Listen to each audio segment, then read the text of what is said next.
నమస్కారం గంటారావానికి స్వాగతం. ముందుగా ప్రధానాంశాలు. 10,060 పోస్టులతో జాబ్ క్యాలెండర్ కు ఆర్థిక శాఖ అనుమతి. సెప్టెంబర్, అక్టోబర్లో నోటిఫికేషన్లు, 4 దశల్లో భర్తీ.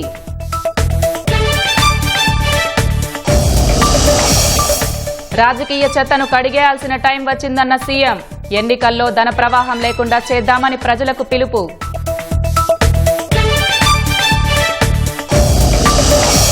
వెలిగొండ నిర్వాసితులకు మరో 250 కోట్ల పరిహారం పంపిణీ.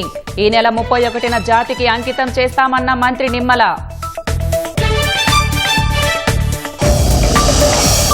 అనుమతి లేకుండా 50 గజాల్లో 7 అంతస్తుల నిర్మాణం. హైదరాబాద్లో 2 ప్రాణాలు తీసిన యజమాని అత్యాశ.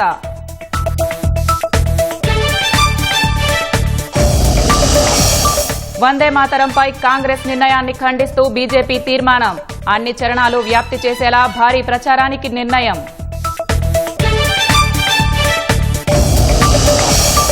పంజాబ్ సీఎం భగవంత్ మాన్ సతీమణిపై ఎన్హెచ్ఆర్సీకి ఫిర్యాదు. అత్యాచార కేసు మాఫీకి 5 కోట్లు డిమాండ్ చేసినట్లు ఆరోపణ.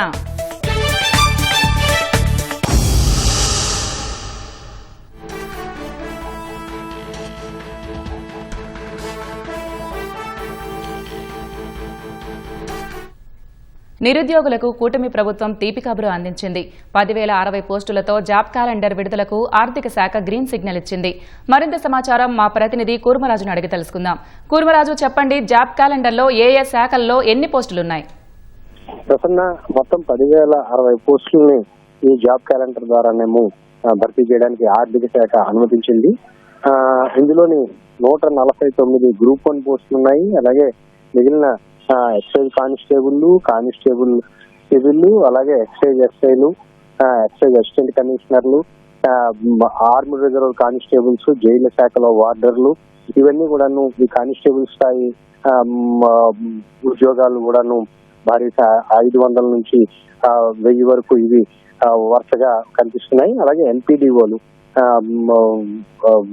డిప్యూటీ తహసీల్దార్లు, ఈ ఉద్యోగాలు కూడానేమో ఇందులో ఉన్నాయి. ఇంజనీరింగ్ విభాగంలో విద్యుత్ శాఖ ఇంజనీర్లు, అలాగే 1523 ఈ విద్యాశాఖలో, ఉన్నత విద్యాశాఖలో 1523 పోస్టులు ఇప్పటికే నోటిఫికేషన్ ఇచ్చారు. వాటికి సంబంధించి భర్తీ ప్రక్రియ కొనసాగించే విధంగానేమో ఇందులోనేమో వచ్చారు.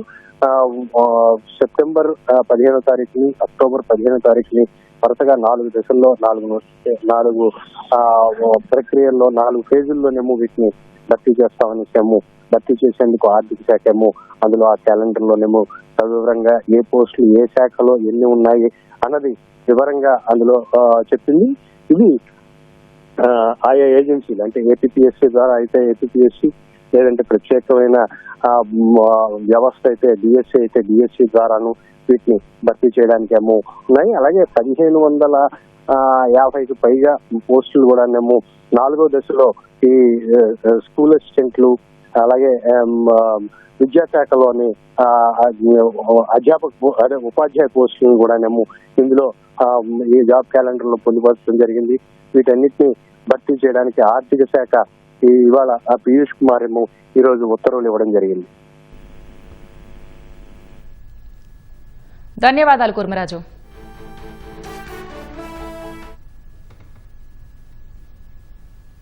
రాష్ట్రంలో రాజకీయ చెత్తను పూర్తిగా కడిగేయాల్సిన సమయం ఆసన్నమైందని సీఎం చంద్రబాబు అన్నారు.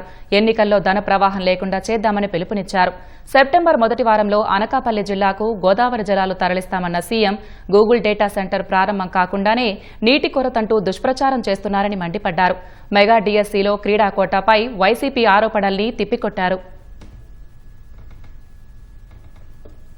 అనకాపల్లి జిల్లా కె కోటపాడు మండలం ఏ కోడూరులో స్వర్ణాంధ్ర స్వచ్ఛాంధ్ర కార్యక్రమంలో సీఎం చంద్రబాబు పాల్గొన్నారు. తొలుత ధర్మకోనేరు సుందరీకరణ పనులు పరిశీలించారు. అనంతరం మొక్కలు నాటారు. సంక్షేమ పథకాల అమలుపై ప్రజలతో ముచ్చటించారు. ఏ కోడూరు జడ్పీ హైస్కూల్ సమీపంలోని ప్రజావేదిక వద్దకు ర్యాలీగా వెళ్లారు. పారిశుద్ధ్య కార్మికుల్ని సత్కరించారు. స్వర్ణాంధ్ర స్వచ్ఛాంధ్ర ప్రతిజ్ఞ చేయించారు. అనకాపల్లి జిల్లాకు స్కిల్ యూనివర్సిటీ తెస్తామన్న సీఎం సెప్టెంబర్ మొదటి వారంలోగా గోదావరి జలాలు తరలిస్తామని హామీ ఇచ్చారు. ఈ సందర్భంగా రైవాడ జలాశయం నీటిని పూర్తిగా రైతులకే వినియోగించాలని ఎమ్మెల్యే బండారు సత్యనారాయణమూర్తి కోరగా ఆ మేరకు సీఎం భరోసా ఇచ్చారు. గూగుల్ డేటా సెంటర్ ప్రాజెక్టుపై కొందరు కావాలనే అసత్య ప్రచారాలు చేస్తున్నారని తప్పుబట్టారు. ఈ రోజు అనకాపల్లి అంటే బెల్లం ఒకటే కాదు, Arcelor Mittal steel plant, data సెంటర్లు రాబోయే 20 ఏళ్లలో దేశంలో నంబర్ 1 జిల్లా అనకాపల్లి జిల్లా. ఫస్ట్ వీక్ ఆఫ్ సెప్టెంబర్ మళ్లీ వస్తా, అనకాపల్లికి నీళ్లు తీసుకొచ్చి మీకు చూపిస్తానని మరొక్కసారి మీ అందరికీ హామీ ఇస్తున్నాను. పనులన్నీ పూర్తి చేసి విశాఖపట్నానికి తీసుకొస్తాం, నీళ్లు తీసుకెళ్తాం. నాకెప్పుడు సవాళ్లే. గూగుల్ డేటా సెంటర్ మీరు చూస్తే ఒక సుందరమైన నగరం విశాఖపట్నానికి వచ్చారు. అది వస్తే బెంగళూరు కలవరపడింది. కానీ ఇక్కడుండే వాళ్ళు మాత్రం ఒకరిద్దరు ఫ్లాగులు పట్టుకుంటారు వద్దని. ఇంతవరకు డేటా సెంటర్ కన్స్ట్రక్షనే ప్రారంభం కాలేదు, నీళ్లు ఇంకిపోయినాయంట. అనకాపల్లి జిల్లా ప్రతి చెరువు, ప్రతి రిజర్వాయర్ నింపే బాధ్యత తీసుకుంటాం. అన్ని ఇండస్ట్రీస్ కి కేంద్రంగా, నాలెడ్జ్ ఎకానమీకి కేంద్రంగా అనకాపల్లి తయారవుతుంది. రాష్ట్రంలో అరాచకాలు, చెడు రాజకీయాల్ని పూర్తిగా కడిగేయాలని సీఎం పిలుపునిచ్చారు. ఎన్నికల్లో డబ్బు ప్రభావం లేకుండా చేద్దామన్నారు. రాజకీయ చెత్తను కూడా కడిగేయాల్సిన అవసరం ఉంది. రేపు ఎలక్షన్ వస్తే మీరందరూ కూడా ఏం ఆలోచిస్తే, ఎవరు డబ్బులు ఇస్తే వాళ్ళకు ఓట్లు వేయాలనుకుంటారు. అది మానాలి. నేను కూడా గట్టిగా మాట్లాడదాం అనుకుంటున్నాను. ప్రజలు నీతి నిజాయితీగా ఉంటే తప్పుడు రాజకీయాలు చేసే వ్యక్తులు తప్పులు చేయకుండా ఉండే పరిస్థితి వస్తుంది. అందుకే ఎన్నికల్లో డబ్బుల ప్రభావం లేకుండా చేయవలసిన బాధ్యత మీ అందరి పైన ఉంది. అది చేస్తామన్న రోజునే ఈ రాష్ట్రం స్వర్ణాంధ్రప్రదేశ్ అవుతుందని మరొకసారి విజ్ఞప్తి చేస్తున్నా. ఎవరు తప్పు చేసినా ఖండించే పరిస్థితి మీలో వస్తే తప్పులు చేసేవాళ్ళు చేయరని చెప్పి నేను మీకు తెలియజేసుకుంటున్నా. డీఎస్సీపై వైసీపీ ఆరోపణలకు సీఎం చంద్రబాబు గట్టి కౌంటర్ ఇచ్చారు. గ్రూప్ 1 అక్రమాలు కప్పిపుచ్చే ప్రయత్నం చేస్తున్నారని దుయ్యబట్టారు. మొన్నే డిఎస్సీ పెట్టాం. 1 సంవత్సరం తర్వాత వచ్చి ఆరోపణలు చేసే పరిస్థితికి వచ్చారు. ఎవరికో ర్యాంక్ వచ్చింది, ఆయన సర్టిఫికెట్స్ తీసుకురాలేదు. ఆయన వెరిఫికేషన్ రాకపోతే ఆయన తప్పది. 2% ఉంటే దాన్ని 3% చేసి అన్ని ఉద్యోగాల్లో చదువుకు సమానంగా స్పోర్ట్స్ కూడా ప్రాధాన్యత ఇస్తున్నా. అది Telugu Desam NDA policy. Government of India పెట్టిన గైడ్ లైన్స్ ప్రకారమే ఇచ్చాం తప్ప ఎక్కడా డీవియేషన్ లేదు. వీళ్ళ పిఏ 100 కోట్లు సంపాదించాడు ఆయన ఆఫీసులో ఉండి, దానికి సమాధానం చెప్పడు. డిఎస్సీలో ఎలాంటి అవకతవకలు జరగలేదు, జరగనియను. నేను ఈ సీట్లో ఉన్నంత వరకు ఎక్కడా అవినీతి జరిగే సమస్య ఉండదని మరొకసారి విజ్ఞప్తి చేస్తున్నా. బాబాయిని గొడ్డలతో లేపేసిన పార్టీ ఈ పార్టీ. రాష్ట్రంలోని ప్రతి ప్రాంతం పరిశుభ్రంగా ఉండాలని, ప్రజలందరూ దీనిని ఒక బాధ్యతగా స్వీకరించాలని చంద్రబాబు పిలుపునిచ్చారు. రత్తయ్య అనే వాస్తు పండితుడు సంపాదనలో సగభాగాన్ని పోలవరం, అమరావతికి విరాళంగా ప్రకటించారు. అనకాపల్లి జిల్లా ఏ కోడూరులో స్వర్ణాంధ్ర స్వచ్ఛాంధ్ర సభకు హాజరైన రత్తయ్య సీఎంకు 50,000 రూపాయల నగదు అందజేశారు. ఇలాంటి సహకారాలు రాష్ట్ర పునర్నిర్మాణానికి నైతిక బలాన్నిస్తాయంటూ రత్తయ్యను చంద్రబాబు ప్రత్యేకంగా ప్రశంసించారు. పోయినసారి మనం పోలవరంలో కలిసినప్పుడు మొట్టమొదటిసారిగా మీరు పరిపాలనకు వచ్చినాక వాస్తు చూస్తే 10,000 వచ్చింది, 5,000 ఇచ్చాను. ఈ 5 సంవత్సరాలు మీ పరిపాలనలో ఎంత డబ్బు నాకు వస్తే అంత డబ్బులో సగం డబ్బులు రాజధాని కోసం, పోలవరం కోసం ఇస్తాను అని మీకు మాట ఇచ్చాను. 2017 మే 28వ తారీఖు మీకు 5 లక్షల రూపాయలు బంగారం ఇచ్చాను. మీరు నన్ను చాలా అభినందించారు. ఇదంతా మీరు రాసింది. ఇప్పుడు 50,000 అంటే మొన్న మీరు స్కూటర్ ఇచ్చిన తర్వాత అనిత గారికి చెప్పి కలెక్టర్ గారు స్కూటర్ ఇచ్చారు. ఇచ్చిన తర్వాత నాకు 1,00,000 వచ్చింది సార్. అందులోంచి మీకు 50,000 రూపాయలు వచ్చింది. ఇది ఓన్లీ పోలవరం రాజధాని కోసం. రత్తయ్య గారు వాస్తు పండిట్. ఆయన నాకు ఒకసారి కనపడి నాకు వచ్చే డబ్బుల్లో సగం ఇస్తానని చెప్పి మునుపు కూడా రాజధానికి బంగారు ఇచ్చాడు. ఇప్పుడు మళ్లీ వచ్చి 50,000 రూపాయలు రాజధానికి, పోలవరానికి ఇస్తానని చెప్పి ముందుకు వచ్చారు. ఇది స్ఫూర్తి. ఈ నెల 31న వెలిగొండ ప్రాజెక్టును జాతికి అంకితం చేస్తామని జలవనరుల శాఖ మంత్రి నిమ్మల రామానాయుడు తెలిపారు. సీఎం చంద్రబాబు 10.5 టీఎంసీల కృష్ణా జలాలను వెలిగొండ సొరంగాల నుంచి నల్లమల్ల సాగర్కు విడుదల చేస్తారని చెప్పారు. వెలిగొండ నిర్వాసితులకు మూడో విడతలో భాగంగా 2027 కుటుంబాలకు 250 కోట్ల రూపాయల పరిహారాన్ని ఉండవల్లి క్యాంపు కార్యాలయంలో సీఎం చేతుల మీదుగా అందజేశారు. వెలిగొండ నిర్వాసితులకు జగన్ 5 ఏళ్లలో ఒక్క పైసా పరిహారం చెల్లించకుండా ప్రాజెక్టును జాతికి అంకితం చేసినట్లు కలరింగ్ ఇచ్చారని నిమ్మల దుయ్యబట్టారు. 3 దశాబ్దాల కల నెరవేరబోతుందని పరిహారం అందుకున్న నిర్వాసితులు హర్షం వ్యక్తం చేశారు. సంవత్సరంలో కళ ఈరోజు మన మంత్రి గారి ద్వారా ఆయన అపర భగీరథునిలా ప్రయత్నం చేసి మన వెలుగొండ ప్రాజెక్టును సాధించిన ఘనత ఆయనకు దక్కుతుంది. ప్రతి ఒక్క నిర్వాసితునికి అర్హత ఉన్న ప్రతి ఒక్క కుటుంబానికి R&R ప్యాకేజీని ఇచ్చి మమ్మల్ని ఆదుకున్న ఈ గవర్నమెంట్కు గౌరవ ముఖ్యమంత్రి చంద్రబాబు నాయుడు గారికి నా యొక్క నమస్కారాలు. మా 30 ఏళ్ల నాటి కళ ఇవాళకి నెరవేరిందని మాకు చాలా ఆనందంగా ఉంది. కరువు ప్రాంతానికి నీళ్ళు ఇస్తున్నామని మేము ఎంతో గౌరవపడుతున్నాము. మాకు ఇచ్చిన స్థలాలలో కూడా మేము చాలా సంతోషంగా ఉన్నాము. ఈరోజు సీఎం చేతుల మీదుగా థర్డ్ ఫేజ్గా 250 కోట్లు మళ్ళీ అకౌంట్లో లెక్కేశారు. మాకు చాలా ఆనందంగా ఉంది. మాకు ఇళ్ల పట్టాలన్నీ ఇస్తా ఉన్నారు. మాకు చాలా ఆనందంగా ఉంది. 768 కోట్ల రూపాయలు 40 రోజుల్లో ఇచ్చినటువంటి ప్రభుత్వం కూటమి ప్రభుత్వం. ఆ నిర్వాసితులకి వాళ్ళ అకౌంట్లో వాళ్ళ R&R సొమ్ము జమ చేసిన తర్వాతే నీళ్లు వదలాలి అని చంద్రబాబు నాయుడు గారి యొక్క సంకల్పమే ఈరోజు ఆ 768 కోట్ల రూపాయలు వాళ్ళ అకౌంట్లోకి ఇచ్చినటువంటి పరిస్థితి. రేపు 31వ తేదీన ఆ కృష్ణమ్మ నీళ్లు పరవళ్లు తొక్కుకుంటూ ఆ ఫీడర్ కెనాల్ నుంచి నల్లమలే సాగర్కి వెళ్తే అది కదా జాతికి అంకితం అంటే. మరి ఏ రకంగా ప్రకాశం, మార్కాపురం, నెల్లూరు, కడప జిల్లాలని జగన్మోహన్ రెడ్డి మోసం దగా చేశాడో, పూర్తవ్వనటువంటి ప్రాజెక్టుని పూర్తయిందని ఏ రకంగా అబద్దాలు అసత్యాలు చెప్పి మోసం దగా చేశాడో మనందరికీ అర్థమవుతూ ఉన్నటువంటి పరిస్థితి. సమాజంలో సమూల మార్పులు విద్యతోనే సాధ్యమని మంత్రి లోకేష్ అన్నారు. అందుకే తాను విద్యాశాఖ బాధ్యతలు స్వీకరించారని చెప్పారు. విజయనగరం జిల్లా దాసన్నపేట ప్రభుత్వ బాలికోన్నత పాఠశాలలో ఉత్తరాంధ్ర ఉపాధ్యాయుల క్లస్టర్ సమావేశం నిర్వహించారు. ఉపాధ్యాయులు ఆన్లైన్ ద్వారా పాల్గొన్నారు. మారుతున్న కాలానికి అనుగుణంగా ఉపాధ్యాయులు బోధనా పద్ధతులు మార్చుకోవాలని, ఏఐపై అవగాహన పెంచుకోవాలని లోకేష్ వారికి సూచించారు. ఏ నిర్ణయం తీసుకున్నా పిల్లల్ని మన సెంటర్ ఆఫ్ యూనివర్స్ గా పెట్టుకుని నిర్ణయం తీసుకోవాలి. వాళ్ళకి అనుగుణంగా మనందరం పనిచేయాలి. కాలం మారింది. పిల్లలు కూడా ఇప్పుడు ఏఐ కానీ టెక్నాలజీ ఎక్స్పోజర్ వచ్చింది. పిల్లలు కూడా మన అనేక ప్రశ్నలు అడిగే పరిస్థితికి వచ్చారు. So more of interactive class room, critical analytical thinking ఏర్పాటు చేసిన మెకానిజం మనం ఏర్పాటు చేసుకోవాల్సిన అవసరం ఉంది. హ్యాండ్ హోల్డింగ్ అవసరమో, ఎక్కడైతే లెర్నింగ్ అవుట్కమ్స్ స్లోగా ఉన్నాయో అక్కడ ఎక్కువ శ్రద్ధ పెట్టాలి, ఇంటర్వెన్షన్ ఇవ్వాలి అనేది మా ఆలోచన. క్లిక్కర్ 9th క్లాస్ కి క్లిక్కర్ టెక్నాలజీ కూడా తీసుకొచ్చి క్విజింగ్, ఇంటరాక్టివ్ మెకానిజం పాఠశాలలో ఏర్పాటు చేసి ప్యాసివ్ లెర్నింగ్ నుంచి యాక్టివ్ లెర్నింగ్ కి పిల్లలు ఎక్కువ శ్రద్ధ పెట్టాలనేది మా ఆలోచన.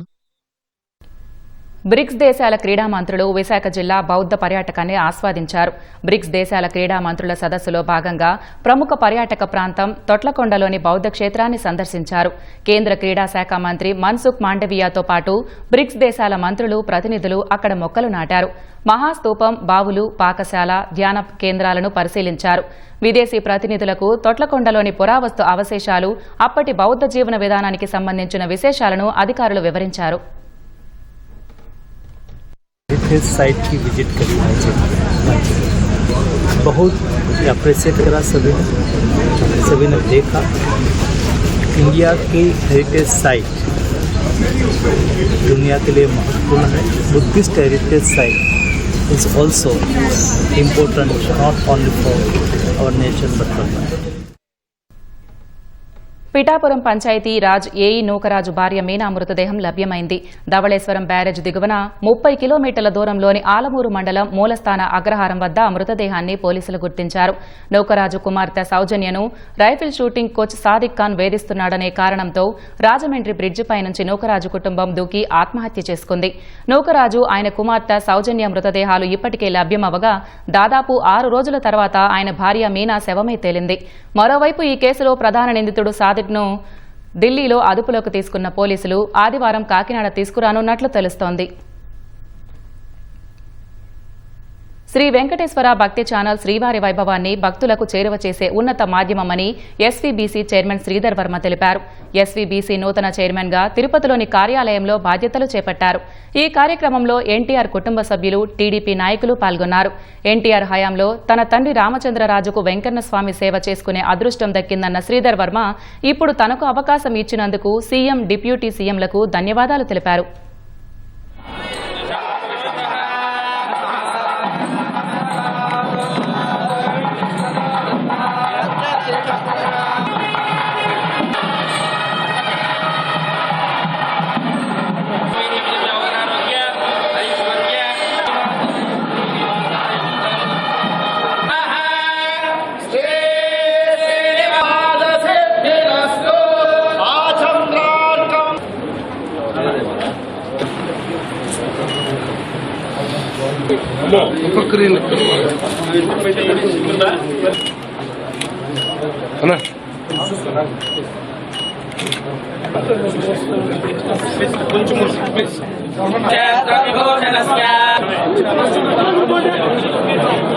రామన్న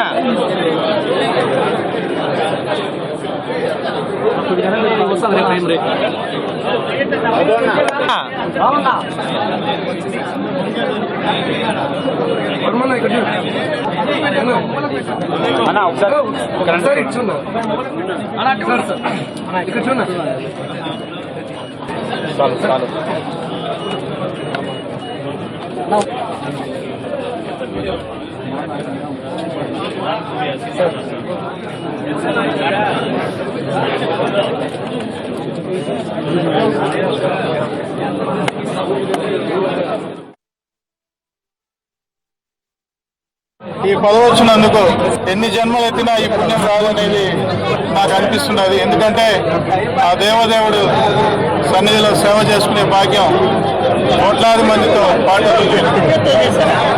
నాకు లభించింది. ఎవరైతే ఎస్వీబీసీ స్టాఫ్ ఎవరైతే ఉన్నారో వాళ్ళందరితో కలిసి దీన్ని మరింత ముందుకు తీసుకొని పోతానని, ఇది కేవలం ఒక ఛానలే కాదు, ఇది వెంకటేశ్వర స్వామికి మేమందరం కూడా అంబాసిడర్ లాగా పనిచేయాలనేసి మేము హృదయపూర్వకంగా నమస్కారం తెలియజేసుకుంటున్నాం.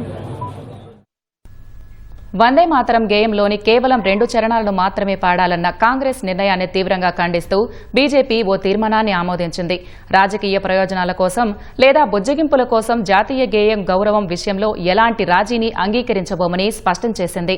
ఢిల్లీలో బీజేపీ అధ్యక్షుడు నితిన్ నబీన్ అధ్యక్షతన జరిగిన పార్టీ నూతన పదాధికారుల సమావేశంలో ఈ మేరకు తీర్మానం ఆమోదించారు. వందే మాతరం ఘనమైన వారసత్వాన్ని దేశం నలుమూలలా వ్యాప్తి చేయడానికి ఒక భారీ ప్రచారాన్ని ప్రారంభిస్తామని బీజేపీ పేర్కొంది. అనంతరం ఈ తీర్మానానికి సంబంధించిన వివరాలను నితిన్ నబీన్ ఎక్స్ వేదికగా పంచుకున్నారు.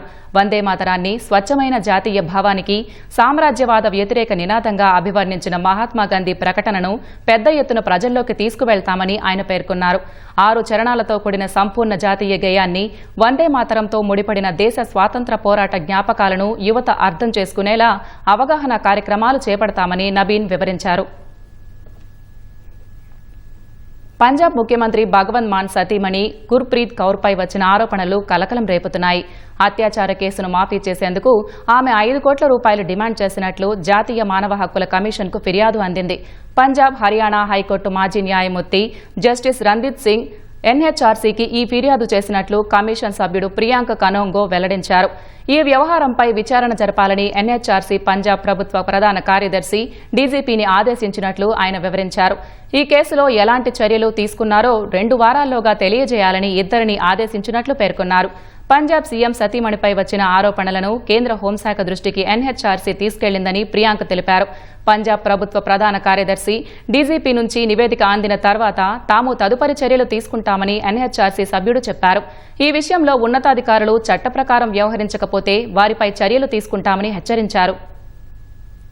हमारे पास ये शिकायत आई है कि पंजाब और हरियाणा हाईकोर्ट के एक पूर्व न्यायाधीश श्री रणजीत सिंह जी ने ये बात बताई है कि पंजाब के जो मुख्यमंत्री हैं श्री भगवंत मान, उनकी पत्नी ने बलात्कार के एक मामले में 5 करोड़ रुपए की रिश्वत लेकर के इस मामले को रफा दफा करने का प्रयास किया है। ये अत्यंत गंभीर बात है। महिलाओं और बच्चों की सुरक्षा के दृष्टिकोण से यदि किसी स्टेट के टॉप ऑफिस के ऊपर ये एलिगेशन लगता है तो ये अपने आप में बहुत चिंता की बात है।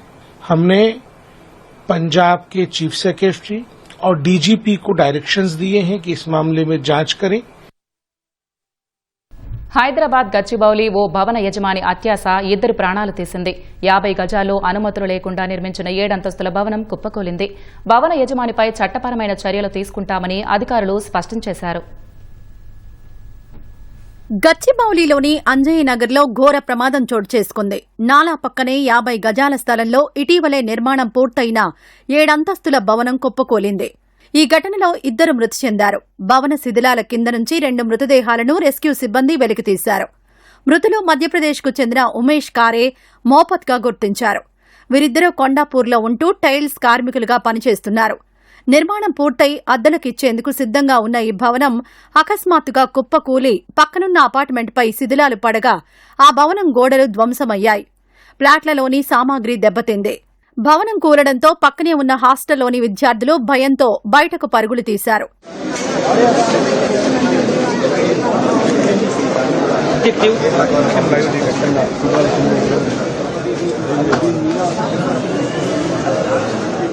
ప్రమాద సమాచారాన్ని అందుకున్న పోలీసులు, జీహెచ్ఎంసీ సిబ్బంది వెంటనే ఘటనా స్థలికి చేరుకుని సహాయక చర్యలు చేపట్టారు. శిథిలాలు తొలగించేందుకు తీవ్రంగా శ్రమించారు. శిథిలాల కింద 2 మృతదేహాలు దొరకగా ఇంకా ఎవరైనా ఉన్నారా అనే కోణంలో సహాయక చర్యలు కొనసాగించారు. సాయంత్రం ఈ ప్రమాదం జరిగి ఉంటే తీవ్రత ఇంకా ఎక్కువగా ఉండే అవకాశం ఉండేదని స్థానికులు చెబుతున్నారు. 1 o'clock ఉన్నట్టు చాలా గట్టిగా చప్పుడు వచ్చిందండి. ఆ సౌండ్ రాగానే బయటకు వచ్చి చూస్తే మొత్తం బిల్డింగ్ అంతా కొలాప్స్ అయింది. కింద చూస్తున్నాము, పైకి వచ్చి చూస్తే మా బెడ్రూమ్ మొత్తం కిచెన్ అన్ని పడిపోయి ఉన్నాయి. ఇవన్నీ unauthorized structures sir. Anjay Nagar నుంచి మా ప్రమేయం లేకుండా పక్కన ఉన్న బిల్డింగ్ మా మీద పడి మనం డ్యామేజ్ అవుతుంది. అంటే ఘటనా స్థలిని ఎమ్మెల్యే అరకపూడి గాంధీ, సైబరాబాద్ కమిషనర్ సృజన, హైడ్రా కమిషనర్ రంగనాథ్ పరిశీలించారు. సహాయక చర్యలపై అధికారులకు దిశానిర్దేశం చేశారు. కూలిన భవన నిర్మాణ పనులను 4 నెలల క్రితమే ఆపినట్లు సృజన స్పష్టం చేశారు. నిన్ననే మళ్లీ పనులు మొదలుపెట్టారని, వాటిని అడ్డుకునేలోపే ఈ దుర్ఘటన జరిగిందని వివరించారు. అంజయ్య నగర్లో నిబంధనలకు విరుద్ధంగా ఉన్న భవనాలు కూల్చేస్తామని రంగనాథ్ చెప్పారు. కూలిన భవన యజమాని సాజిద్ పై చట్టపరమైన చర్యలు తీసుకుంటామని తెలిపారు. సాజిద్ అని ఎవరో ఇట్లాంటి హాస్టల్స్ కట్టి అమ్ముతుంటాడంట. అతని బిల్డింగ్స్ అన్ని ఇట్లాంటివి ఉంటాయంట. డెఫినెట్ గా ఆయన కూడా చూసి ఇట్లాంటి బిల్డింగ్స్ ఎక్కడెక్కడ ఉంటాయి కనుక అన్నింటినీ కూడా డిమాలిష్ చేయడానికి కూడా మేము విత్ కార్పొరేషన్ తోటి కలిసి పనిచేస్తాం. చేసిన మాట వాస్తవం అండి. 4 నెలల క్రితం అది ఆపారు కూడా, ఆపి సీజ్ చేశారు. మళ్ళీ 4 నెలలు ఊరుకున్న వ్యక్తి నిన్న మళ్ళీ మొదలు పెట్టాడు. మేము వచ్చేలోపు అన్ఫార్చునేట్ సిచ్యువేషన్. నాలా పక్కన చిన్న బాక్స్ నాలా ఉంది అని అన్నారు. సో మేము అదే మ్యాప్ తీసుకుంటున్నామండి. నాలా ఉందంటే అక్కడ నాలా ఉందంటే బాక్స్ డ్రైన్ ఉందంటే దాని అర్థం అక్కడ నాలా ఉన్నట్టు అనమాట. బాక్స్ డ్రైన్ అది తయారు చేశారు. నాలా ఉన్నదాన్ని ఇప్పుడు మనకు మ్యాప్ లో కూడా చూస్తుంటే నాలా కనబడుతుంది.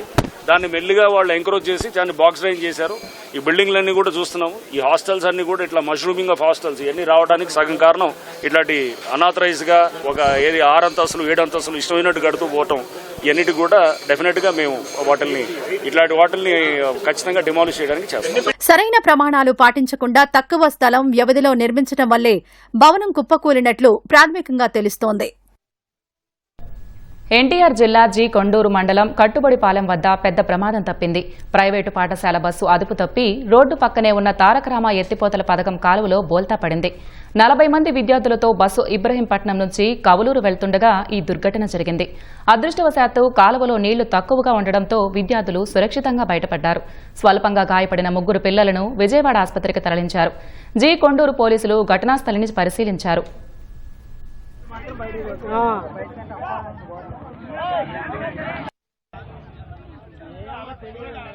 చిన్నపిల్లలు